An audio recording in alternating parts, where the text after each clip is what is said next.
Strait of Hormuz in Dibba in the UAE. Good to see you, Inzamam. First, I want to ask you about those Iranian threats that were made against UAE ports yesterday. Do you have any updates? Have any of those ports been attacked?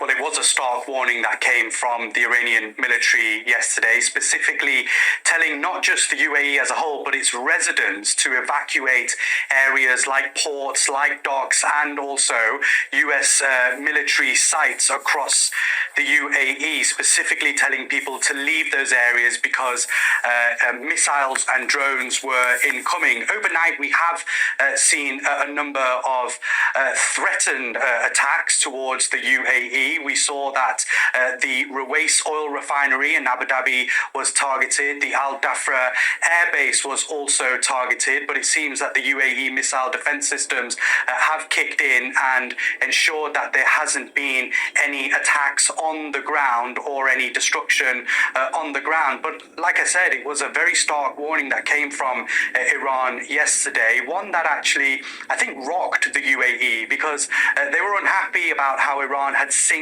out the UAE from the rest of the Gulf, suggesting that those attacks were coming. We saw in the early hours of yesterday a port in Fujairah, one of the largest ports in the world, was targeted by the Iranian military. On two occasions, there were two drone attacks to that port, just a few kilometers south of where I am currently on the entrance of the Strait of Hormuz. And that's a very strategic port there because whilst the Strait of Hormuz remains closed, and we know around 20% of the world's oil usually passes through here, 20 million barrels a day, that specific port has been doing a lot of the heavy lifting. It bypasses the Strait of Hormuz, and so all the production, all the storage that goes on there has been incredibly important over the last couple of weeks. But after that huge attack yesterday, any production and any operations there have actually stalled, and still today we can see smoke billowing out of a couple of fuel tankers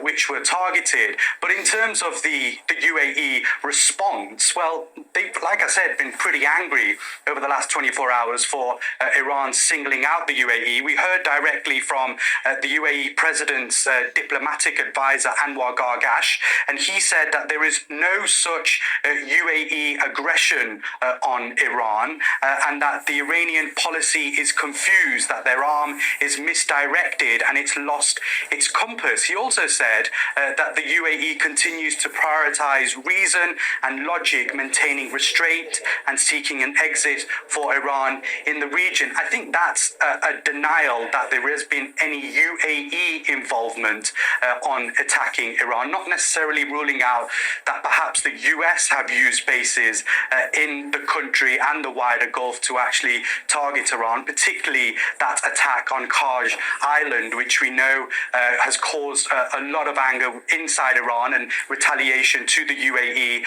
as a result. I think tonight or today and last night in particular, the UAE was feeling that there was a lot of psychological warfare targeted at the UAE by Iran by sending this message, sending this rhetoric. But Iran has followed up. They have targeted some specific sites, and it looks like that targeting could continue throughout the day today and into the evening. It's often in the evening where we have seen Iran continue their attack towards the UAE. And I think you've also got to remember as well that out of all of the Gulf countries, it has been the UAE that has been specifically targeted disproportionately by Iran. They've received over 2,000 missiles and drones, and they have also struck ports like Jebel Ali Port, also the Al Ruwais refinery up in Abu Dhabi, and of course some of the busiest airports in the world from Abu Dhabi to Dubai airport. So the UAE is on high alert. They are anticipating further strikes from Iran, and I think there is a real sense of anger within the UAE government that Iran is singling them out. Okay.